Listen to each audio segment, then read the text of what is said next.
كنواصا يقبا كابزي تبقيسنا بوغنا عبز خور بعلنا نهزبنا خنا نرقاقصلو ندلي مسكال كلتشحن 18 عام تبرت نتنخبر ሃይማኖታውን ባህላውን ትሕዝቱን ትውፊትን ድምቀቱን ካብ ምዕቃብ በተወሳኺ ንግዚኡ ይዕበይን ኣስ ዝተዛሓለ ኢኮኖሚ ዝተዛብዐ ማሕበራዊ ርክባትን ዝተጎደ ስነ ልቦናን ህዝብና ውስን ተስፋን ምንቅቃሕን ፈጢሩ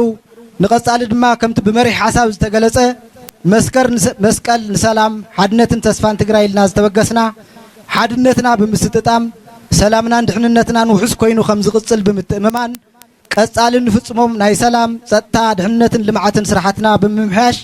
ቀጻልነት ክህልዎም መሰረት ኣቕሚጡ ክሓልፍን እዚ ከይተዛሓሓለ ድማ ብሰንክቲ ኣብ ልዕሌና ዝወረደ ጀኖሳይዳዊ ኩናትን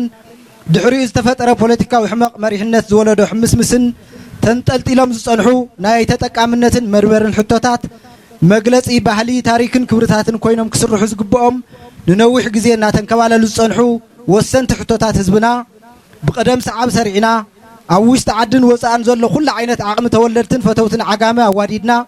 ደረጃ ብደረጃ ኣብ ዝሓፀረ ግዜ መልክዕ ከም ነትሕዝ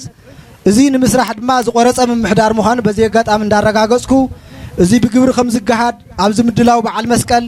ምስ ኩሎም ኣካላትን ትካላትን ተዋዲድና ብምስራሕ ኣብ ሓፂር ግዜ ብዙሕ ስራሕ ምስራሕ ከም ዝከኣል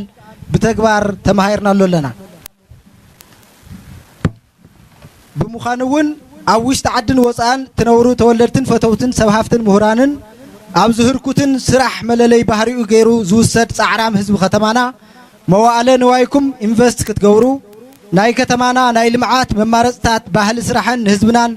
ንኻልኦት ዓለምን ንኸባቢናን ክትምስክሩ ሓቢርኩምና ክትሰርሑን ከም ህዝብን ምምሕዳርን ከተማ ዓዲግራት ጻውዒትና እንትነቐርብ ጠንኪርና ብምስራሕ ከም ነረጋግጽ ድማ ክንገልጽ ንፈቱ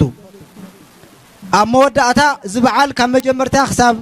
ሕዚ ዘሎ ቅድመ ምድላው ስራሕቲ ክሳብ ሕዚ ብከምዚ ደሚቑን ወቂውን ክሓልፍ ልዑል ጻዕሪ ዝገበርኩም ሓይልታት ጸጥታ መናእሰይ ከተማና ኮሚቴ በዓል መስቀል ትግራይ 2018 ኮታስ ብገንዘብ ብሞራል ብጉልበት ብዓይነት ድጋፍ ዝገበርኩም ኢኹም እሞ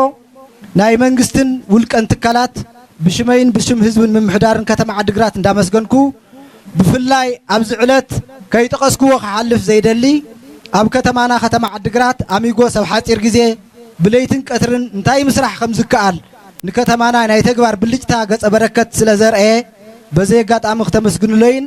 ካልኦትን ኣሰሩ ተኸቲሎም ከተማና ንነበርታ ምቹትን ኢደ ኢድ ካይሎም ብፅሒቶም ክዋፁ በዚ ኣጋጣሚ ጻውዒተ የቕርብ ሰናይ በዓል መስቀል ንመላእ ህዝብና መስቀል ንሰረት ሰላምን ሓድነትን ትግራይ 2018 ዓመተ ምህረት ዘለዓለማዊ ክብርን ሞገስን ንጀጋኑ ስዋኣትና ክብረት ያበለይ ካውዚ ብምቕጻል ዕዱም ጋሻና ናይ ዝዕለት